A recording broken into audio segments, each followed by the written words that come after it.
Talking about the stakeholders, हमने courier को discuss किया, वो हमारा एक स्टेक होल्डर है, मींस हमारे बिजनेस के अंदर एक चंक उसका भी है।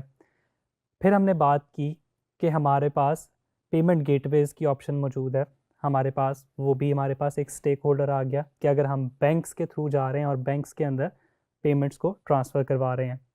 Talking about the third stakeholder in the whole transactions, वो हमारे पास आ जाएगा हमारी गवर्नमेंट, यानी कि हमारी गवर्नमेंट हमसे टैक्स चार्ज करेगी।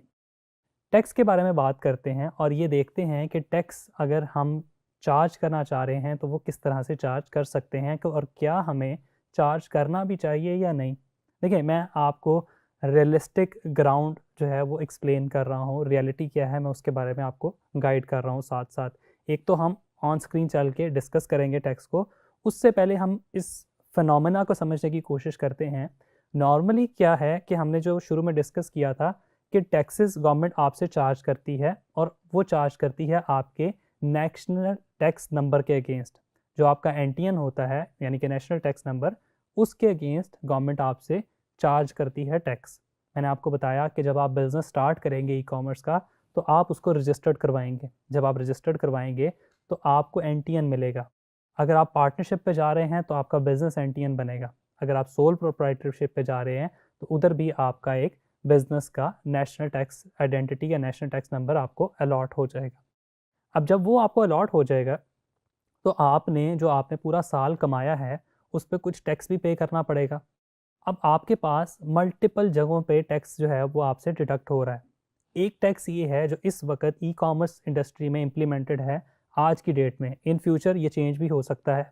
वो टैक्स है 2% आपका विद होल्डिंग टैक्स एंड 2% आपका जो आपका सेल्स टैक्स जिसको आप कहते हैं वो आपका डिडक्ट होता है।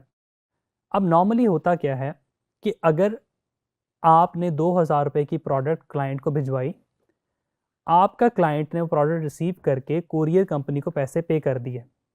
कोरियर कंपनी ने क्या किया कि 4% टैक्स डिडक्ट किया, 2% विद होल्डिंग, 2% आपका सेल्स टैक्स, वो डिडक्ट करके बाकी की अमाउंट आपको भेज दी। अब 2000 रुपये पे 4% का अगर आप टैक्स लगाते हैं तो वो आपके पास तकरीबन 80 रुपये आपके यहाँ पे डिडक्ट हो गए, 80 रुपीज़ माइनस हो गए। अब ये 80 रुपीज़ गवर्नमेंट के पास जाएंगे, आपके पास नहीं आएंगे। दूसरी ऑप्शन ये है कि गवर्नमेंट ने सेल्स टैक्स भी लगाया है। पाकिस्तान के अंदर आपको पता है 16% जीएसटी है, जर्नल सेल्स टैक्स। आप कोई प्रोडक्ट बेच रहे हैं तो आपको उस पर 16% का जीएसटी पे करना पड़ता है। वो आप कस्टमर से लेके पे करेंगे अपने क्लाइंट को। इनिशियली आपको इस साइड पे जाने की ज़रूरत नहीं है क्योंकि उसके अंदर आपकी फ़िज़िकल शॉप का इन्वॉल्व होना भी उतना ही ज़रूरी है कि आप जर्नल सेल्स टैक्स के लिए रजिस्टर्ड हों और आपके पास एक फ़िज़िकल आउटलेट भी हो जिस पे आप 16% का टैक्स पे कर सकें। तो अभी आपको 16% की तो टेंशन नहीं लेनी, आपको इनिशियली टेंशन लेनी है वो 4% की। क्या वो 4% आप क्लाइंट से लेंगे और फिर कुरियर कंपनी के थ्रू वो तो चला जाएगा उनके पास, लेकिन क्या आप वो सेपरेटली चार्ज करेंगे या प्रोडक्ट प्राइस में इंक्लूड करेंगे, ये ऑप्शन टोटली आप पर है। देखिए, मेरा अगेन मशवरा ये है कि क्लाइंट से जो टैक्स चार्ज करना है आप उसे प्रोडक्ट कॉस्ट के अंदर ऐड करें और क्लाइंट को चेकआउट पेज पे या कहीं पे टैक्स शो ना करें। ख़ास तौर पे पाकिस्तान में, यूएस के अंदर ये ट्रेडिशन है कि जब भी आपने कुछ बाय करना है, लोग लोग नॉर्मलाइज कर बैठे हैं इस बात को कि आपने टैक्स पे करना है। लेकिन पाकिस्तान में जब आप चेकआउट पे जाके देखेंगे और आप देखेंगे कि आप एडिशनल टैक्स पे कर रहे हैं तो आप रुक जाते हैं प्रोडक्ट बाय करने के लिए। तो बेहतर ये है कि टैक्स जो है वो कस्टमर से प्रोडक्ट कॉस्ट के अंदर चार्ज किया जाए। हम स्क्रीन पर आते हैं और समझने की कोशिश करते हैं कि टैक्स को आपने इम्प्लीमेंट कैसे करना है। सेटिंग में जाने के बाद आपके पास लेफ्ट पे टैक्सेस एंड ड्यूटीज़ आ रहा है, हम इस पर क्लिक करेंगे। यहाँ पे आपके पास बाय डिफ़ॉल्ट पाकिस्तान सिलेक्टेड होगा क्योंकि आपने पाकिस्तान में अकाउंट क्रिएट किया है। पाकिस्तान पे मैं अगर क्लिक करूँगा, यहाँ ऑटोमेटिकली शॉपिफाई ने अपने डेटाबेस में से टैक्स निकाल के लिखा हुआ है कि 16% जीएसटी पाकिस्तान में इम्प्लीमेंटेड है, तो 16% ये बाय डिफ़ॉल्ट है, ये मैंने ऐड नहीं किया।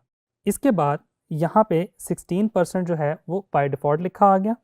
फिर अगर मैं चाह रहा हूँ कि इस 16% के ऊपर फर्दर कोई टैक्स ऐड करना है तो मैं यहाँ पे ऐड ओवरराइड पे क्लिक करके फर्दर पर प्रोडक्ट जो है वो भी मैं यहाँ पर ऐड कर सकता हूँ। 2%, 3%, शिपिंग के ऊपर अलग से ऐड करना है, मैं वो भी ऐड कर सकता हूँ. So you can add multiple tax into one product या इनटू वन स्टोर. ये सारे के सारे टैक्स आपको चेकआउट पेज पे नज़र आएंगे. अब क्योंकि यहाँ पे बाय डिफ़ॉल्ट 16% है, आप इसको रिड्यूस करना चाहें वो भी कर सकते हैं, इसको इंक्रीज़ करना चाहें वो भी कर सकते हैं.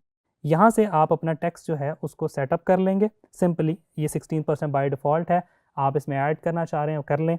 उसके बाद वंस यहाँ पे आपने सेव कर लिया, फिर आप जाएंगे प्रोडक्ट पेज पे. प्रोडक्ट पेज पे यहाँ पे आपके पास प्रोडक्ट आ रही है. इस प्रोडक्ट के अंदर आप स्क्रॉल डाउन करेंगे तो यहाँ पे आपको नज़र आएगी प्राइसिंग. प्राइसिंग के टैब पे यहाँ पे क्लिक करेंगे. इस वक्त आ रहा है चार्ज टैक्स नो, यानी कि चार्ज टैक्स पे हमने अनचेक किया हुआ है. हम इसको चेक करेंगे और सेव कर देंगे. अब क्या होगा कि वो जो 16% हमने ऐड किया है उसको हम यहाँ पे चार्ज कर रहे हैं कस्टमर से. पहले हम नहीं कर रहे थे, लेकिन जब यहाँ से इनेबल कर दिया तो इस स्पेसिफिक प्रोडक्ट पे अब हम टैक्स चार्ज कर सकते हैं. मैं अगर यहाँ पे जाता हूँ तो ये प्रोडक्ट है, हम इस प्रोडक्ट पेज को ज़रा रिफ़्रेश कर लेते हैं. उसके बाद मैं बाय इट नाउ पे क्लिक करता हूँ तो ये हमें ले जाएगा चेकआउट पेज पे. वंस ये हमें चेकआउट पेज पे ले गया, अब आपको यहाँ पे कुछ चीज़ें नज़र आ रही हैं जो मैं कितने लेक्चर से समझाता हुआ आ रहा हूँ. एक तो आ गया आपकी प्रोडक्ट प्राइस सब टोटल, फिर आ गई आपकी शिपिंग चार्जेस 200 रुपीज़, फिर आ गया आपके एस्टिमेटेड टैक्सेस 480 रुपीज़. अगर आप एक कस्टमर से चार्ज कर रहे हैं 480 तो वो यहाँ पे शो होगा. अब ज़रा सोचें, ह्यूमन साइकोलॉजी को समझें. एक कस्टमर ऐड देख के आपके पास आया कि 3000 रुपये में मुझे एक परफ्यूम मिल रहा है. जब वो चेकआउट पे पहुँचेगा 200 रुपये डिलीवरी चार्जेस और 2% हो, 3% हो या 16% टैक्स हो, जब आप उसको कैलकुलेट करेंगे तो वो आपके सामने इतनी बड़ी अमाउंट बन जाएगी. तो कस्टमर रिलक्टेंट होगा कि वो चेकआउट पेज पे ही बंद करके चला जाए और आपके जो अबेंडेंट चेकआउट्स हैं वो इंक्रीज़ कर जाएँ. तो बस आपने इस चीज़ को समझना है कि आपने जब भी टैक्स को कैलकुलेट करना है तो आपने उसको इंक्लूड कर देना है. और आज की डेट में ई-कॉमर्स पे 4% टैक्स है, 2% विद होल्डिंग, 2% शिपिंग. तो कोशिश करें कि वो 4% टैक्स पहले से कैलकुलेट करके उसकी प्राइस में इंक्लूड कर दें. Thank you.